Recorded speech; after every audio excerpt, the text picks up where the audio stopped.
What is Siren Head and why is it so scary? This is All Things Creepy. Let's begin. Siren Head is a 40 feet tall, lumbering monstrosity. Skeletal in frame, it vaguely resembles a humanoid, although emaciated and with disproportionately long limbs.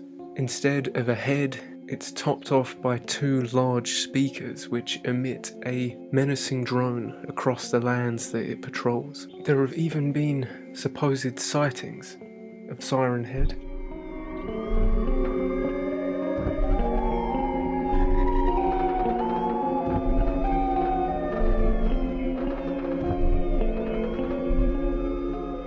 Though these can all be debunked as visual effects, some being more realistic than others. In 2020, Siren Head seems to have awakened from its 30-year slumber to stalk and hunt once again. Of course, in reality, Siren Head was created by an artist, Trevor Henderson, whose art style matches this, and he generally tries to create monsters and nightmarish scenes in a found footage style. A video game was even adapted based on this character, and as you can tell, it has gained a lot of popularity.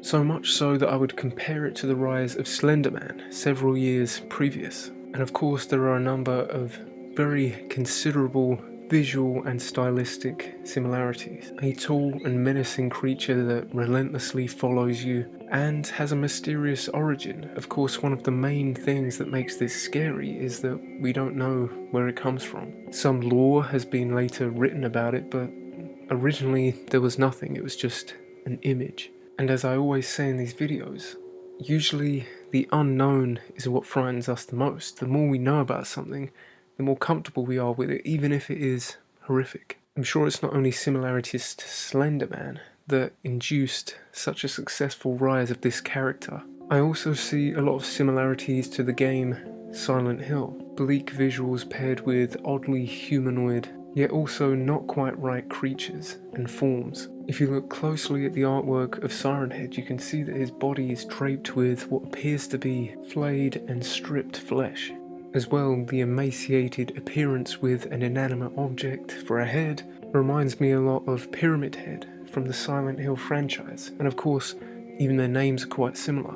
And I'm sure in future I will be creating a video about Trevor Henderson's work himself, aka Slimy Swamp Ghost. Whilst you can see his influences, it's quite clear that his artistic style is very unique and refreshing in the digital age of art.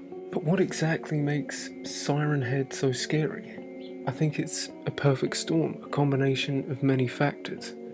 Of course, you have the Slender Man effect, which admittedly takes more of a hold on a younger audience. Any rational adult, of course, realizes that if someone has created something as an artwork, it almost certainly isn't real.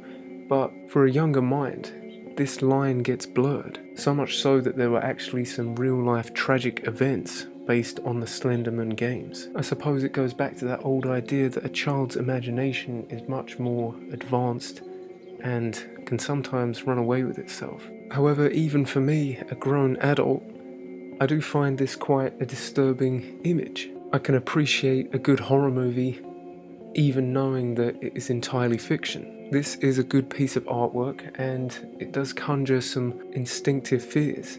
It makes you feel uneasy looking at it. And for a moment, perhaps you are able to suspend disbelief as you look at an image like this, especially when the artist has made such attempts to make everything else seem real. I believe he actually uses still images for a lot of the backgrounds, which once again blurs those lines of reality. It's unclear as to how the future of Siren Head will progress. Maybe a larger budget game will be created.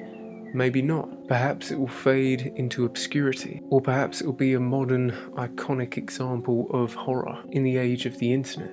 I'm not going to sit here and claim that it's real like some people seem to be doing.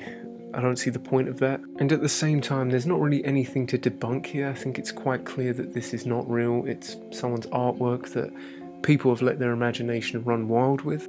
I just think it's worth taking a moment to appreciate this artwork and really looking at something that is pretty scary. It's creepy and unnerving. This image and its subsequent inspirations scares me far more than a movie with jump scares. The modern horror that might manage to startle you and have you jump out of your seat, but doesn't really have any long-lasting effect. Even the found footage genre of which this art style was inspired, in modern times has resorted to basically just jump scares.